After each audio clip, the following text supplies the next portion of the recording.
2018 Cadillac CT6 showcases General Motors' impressive Super Cruise feature. It's the next milestone on the way to an autonomous future, though GM is being conservative about promoting Super Cruise's considerable prowess. It helps the driver, GM says. Does it work?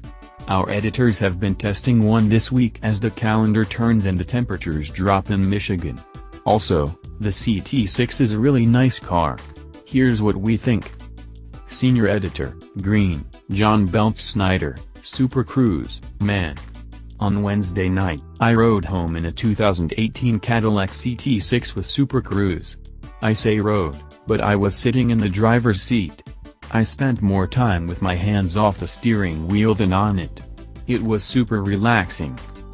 Once I got on the highway, I set the cruise control, waited for the steering wheel icon to show up on the instrument cluster, and hit the button on the steering wheel that looked like a steering wheel. Pretty meta, to be honest. The top section of the wheel illuminated in a green arc, and I felt the weight of the steering lift as the car began driving itself.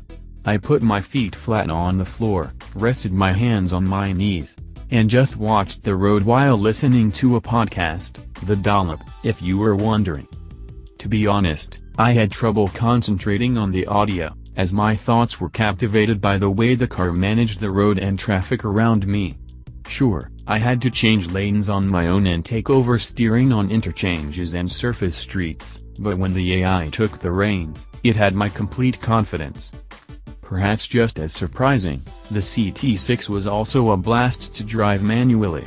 It felt super smooth, with plenty of power and poise. I enjoyed bending it through 50-mile-per-hour curves almost as much as I enjoyed being driven. Almost. Editor-in-Chief Greg Migliore, Super Cruise just works.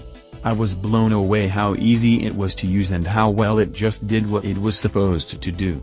Merging into the teeth of rush hour traffic in Metro Detroit, I braced for the worst.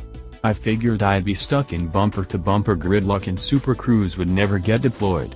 Frankly, I was cynical Super Cruise would work. But then I was able to hit the 70-mile-per-hour speed limit and figured, well, let's just see about this thing.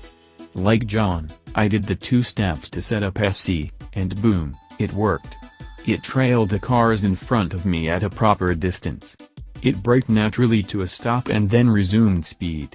It slowed down when a Jeep Grand Cherokee cut me off.